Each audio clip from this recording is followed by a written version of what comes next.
forme. Et alors, on a la chance ce matin de rencontrer pour la première fois une comédienne qu'on adore, que vous allez retrouver mercredi soir dans la nouvelle série de France 2. Ça, c'est Paris. Bonjour Charlotte de Turckheim. La merveilleuse. La merveilleuse Charlotte de Turckheim. Merci beaucoup d'être avec nous ce matin. Alors, avant de parler de cette merveilleuse série et de votre rôle de gestionnaire de cabaret, on va d'abord dresser votre portrait sonore des petits sons pour vous présenter. Et alors, le premier date de 1978.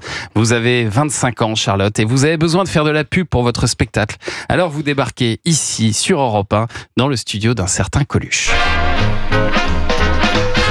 Bon alors, il y a une jeune fille qui est venue nous voir. On voit que j'ai. On sait pas qui c'est. C'est Charlotte de Turckheim, du bonbon magique. Charlotte de Turckheim? Oui. T'appelles de Turckheim? Oui, de Turckheim. Ça veut dire que tes parents sont nobles? Oui, exactement. Ah bon? Ah ben dis donc, les comédiens pauvres, maintenant, pour en trouver, faut chercher là. Les aristos, ils sont fauchés aussi maintenant. Ah oui, les aristos, mais c'est bien fait pour leur gueule. C'est une pièce drôle alors? Ouais. C'est vous qui l'avez écrit vous-même avec vos pauvres doigts? Non, pas du tout. C'est Jean-Noël Fenwick qui l'a écrit. C'est une Fenwick. satire sur les supermarchés et le showbiz. Une satire sur les supermarchés et le showbiz à la fois? Ouais, à la fois. De Turckheim, hein, c'est ça? Ouais. Mais faut pas se souvenir que de ça, hein. Ah ouais, Y a mais pas c'est que bien ça dans le déjà. spectacle. Ah ouais, mais c'est bien déjà. Pff, une jeune fille qui s'appelle Charlotte de Turckheim qui a besoin de publicité, moi ça m'éclate. Elle est géniale cette archive. Vous vous en souvenez bien, Charlotte? Oh, bah, bien sûr, je m'en souviens, ça a changé ma vie. Évidemment que je m'en souviens. Il paraît que vous aviez enfilé même une salopette pour lui plaire. Oh là là, c'était ridicule. D'abord, ce qui est trop mignon, c'est que j'ai comme une petite voix. Oui. Mais je parle comme Mais ça. on reconnaît Oui. bien votre voix quand C'est même. vrai, Ah oui. ouais. Et en plus, pour lui faire plaisir, j'étais venue en salopette. Vraiment, je me dis, mais. Et après, il s'est foutu de ma gueule, il disait, mais depuis quand les aristos ont besoin des prolos? Mais j'avais quand même un peu de répartie, parce Mais que je me oui. sens que j'avais dit, bah, quand les aristos ils font des spectacles qui marchent pas, puis que les prolos c'est des stars, et ben. Vous le connaissiez, Mais pas Coluche, du avant tout. ou pas du tout, rien? Pas du tout, je m'étais planquée dans les studios d'Europe, Ah ouais. et j'ai débarqué en direct, c'est comme si quelqu'un débarquait là. Quoi. Incroyable. Ouais. Et mais j'avais aucune. Mais honnêtement, je savais pas du tout ce que c'était que du direct. Je veux dire, je suis même étonnée, j'avais 25 ans, j'en reviens pas, on C'est dirait que très j'en ai culotté, quoi. 18. Ah ouais. C'était vraiment cucu. Non, à mais vous l'époque. vous démontez pas parce qu'il vous accueille pas les bras ouverts quand même. Ah. Il vous teste un peu, il est un pas peu du piquant. tout, pas du tout. Après, il m'a fait asseoir. Il a fallu que je parle du spectacle, Ouais. mais je me suis pas démontée. Et il est Et- venu vous voir en spectacle. Et il est venu voir en spectacle et il a bien aimé le spectacle. Il nous a fait déménager au Café de la Gare et tous les jours, il disait à Europe, allez voir ma copine Charlotte de Turckheim, Waouh, le bonbon incroyable. magique. C'est génial. Et on a bourré le Café de la Gare. Et après, il m'a proposé de m'écrire mon premier spectacle toute seule. Et il vous a écrit. Et là, j'ai fui. J'ai dit, ah non, j'ai trop peur. J'ai trop peur. Et j'ai dit, ah non, je suis pas capable de faire ça. Et puis, genre 6 mois après, il y a un copain qui me dit, attends, Coluche, il te propose Ouais. d'écrire un spectacle et toi, t'y vas pas. Mais t'es folle ou quoi? Et donc 6 mois après, je suis retournée le voir avec la même petite voix. Je lui dis, t'es toujours d'accord pour m'écrire un spectacle? Ah, c'est fort. Et donc, vous l'avez fait finalement, Ouais, ce ouais, spectacle je l'ai écrit fait. par Coluche, Ouais. c'est exceptionnel. Incroyable. Et alors, 2 ans plus tard, vous aurez votre premier vrai rôle au cinéma, Charlotte de Turckheim.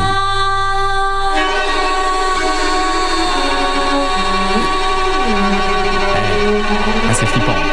Ah oui. La nuit de la mort. La nuit de la mort. Exactement. Oh là là. C'est votre cri.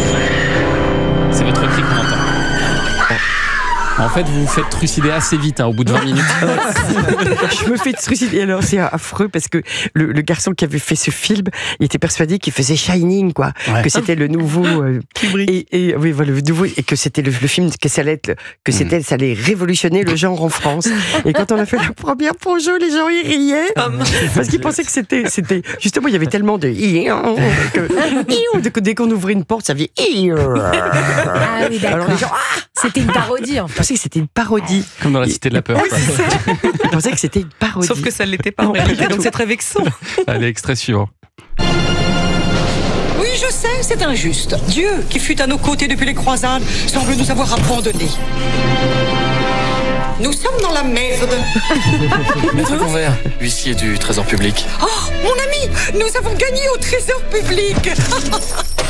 Vous avez 2 mois pour trouver 2 millions d'euros. Les Aristos, film de 2006, que vous avez réalisé, Charlotte de Turckheim, avec beaucoup de recul sur votre propre famille, quand même. Entrée dans la noblesse, j'ai regardé en 1552. Et alors, chez les Turckheim, vous avez une jolie devise.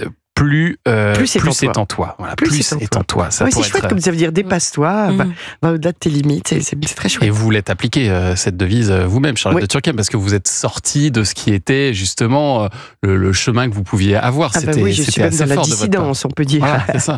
J'imagine que ça devait pas plaire à tout le monde dans votre famille que vous choisissez ce métier. Non, ça n'a pas plu à tout le monde, parce que je pense que dans chaque famille, de toute façon, il y en a un qui est un dissident, j'ai remarqué, et qui se tape le sale boulot de montrer qu'il y a peut-être une autre voie possible.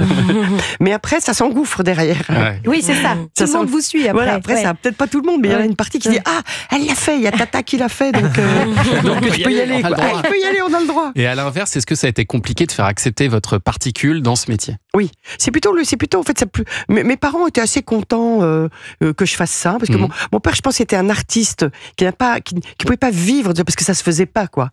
Donc le fait que moi j'aille au bout de son rêve, je crois que finalement il était assez fier de ça. Ouais. En revanche, c'était plus compliqué que d'être une aristo dans ce métier, parce que j'avais pas deviné que c'était un métier si snob.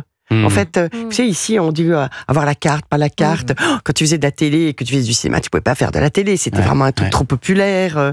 C'était vraiment dans des cases, quoi.